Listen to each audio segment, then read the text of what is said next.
On en a terminé.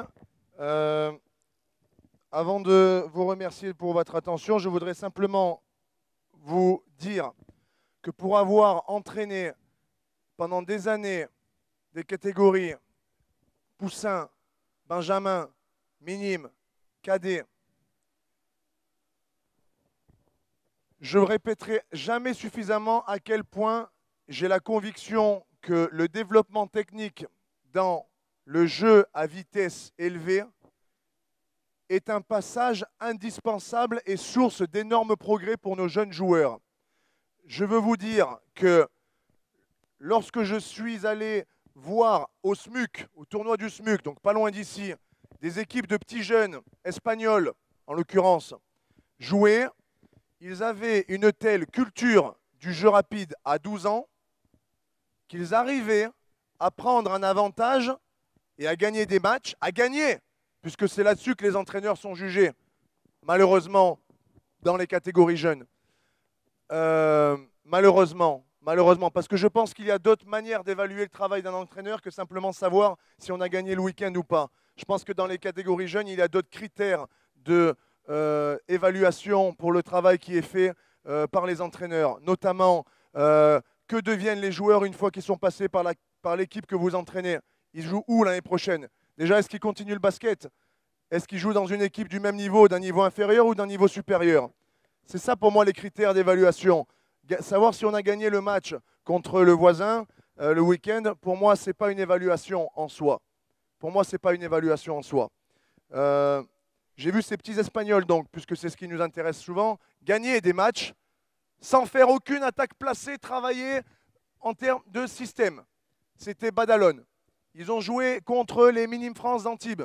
Ils ont joué contre des minimes nationaux qui étaient d'autres clubs. Ils ont gagné des matchs, ils ont gagné le tournoi sans faire un seul système placé. Un seul système placé. Par contre, c'était au tournoi du SMUC, c'était il y a 3 ans. Par contre, il y avait une véritable culture de la notion de rôle, d'équipe, d'attitude. C'est-à-dire que dès qu'un joueur avait pris un tir, dès qu'un joueur avait terminé son action offensive, il avait perdu un ballon, ou il n'avait pas reçu la balle alors qu'il aurait bien aimé tirer et marquer, il y avait quoi qu'il arrive une attitude derrière, défensive, immédiate. C'était de la pression tout terrain immédiatement, tout de suite. Moi, j'ai la conviction que si vous êtes dans des situations, là, le thème du clinique pour Christophe et pour moi, c'était de parler de l'efficacité d'une organisation et d'un travail. Transition offensive pour moi et transition défensive pour Christophe. J'ai la conviction, et je voudrais la partager avec vous, que si on fait travailler nos jeunes dans des situations très simples, 2 contre 2, 3 contre 3, où on va leur demander d'aller défendre haut, tout terrain, couper les lignes de passe, eh bien on va apprendre à nos jeunes à faire des départs en dribble, des réceptions, des passes, des démarquages dans des conditions d'intensité et, comment je peux dire, de rythme élevé.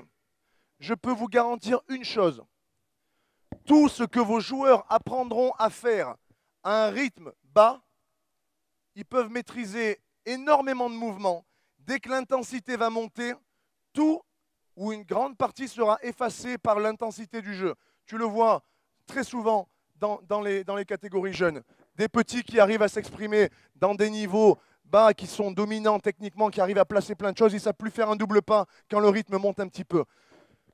Pour moi, le secret, il est là. Le secret de la formation du joueur, c'est ça. C'est restons sur des choses simples, restons sur des choses basiques, mais faisons-les travailler avec un haut niveau de rythme, un haut niveau d'intensité. C'est comme ça qu'on va développer les compétences techniques de nos joueurs. Se démarquer, faire un backdoor, faire une passe dans les mains, mais quand ça va vite, quand ça court. C'est pour ça que ça me tenait à cœur de parler de jeu de transition, et c'est pour ça que j'ai été un petit peu insistant sur du 2 contre 2, du 3 contre 3, parce qu'il me semble que là-dedans, il y a beaucoup de ressources techniques qu'on doit essayer de creuser. Voilà, donc c'était un petit peu mon plaidoyer pour que quand, ben voilà, moi je me suis fait un petit peu tirer dessus quand j'avais repris mon équipe cadet, qu'on jouait avec un diamant, donc ça veut dire 2 intérieurs, sortir d'un côté, sortir de l'autre, mettre la balle à l'intérieur, tu t'en souviens, et on jouait très simple. Alors la première année, on était limite relégable, j'étais le plus mauvais, Et la deuxième année, avec les mêmes petits gamins, eh ben, on était en train de jouer le titre de champion de France avec les mêmes petits systèmes. Mais cette volonté de courir sur tout terrain, de défendre sur tout terrain, de ne pas laisser notre frustration dicter nos comportements. Ah, il ne m'a pas sifflé la faute. Alors je ne peux pas revenir en défense. Ah, j'étais tout seul, on ne m'a pas donné la balle. Alors je ne peux pas revenir en défense. Ayez de l'exigence là-dessus. Ayez de l'exigence sur les comportements. Ayez de l'exigence sur les attitudes.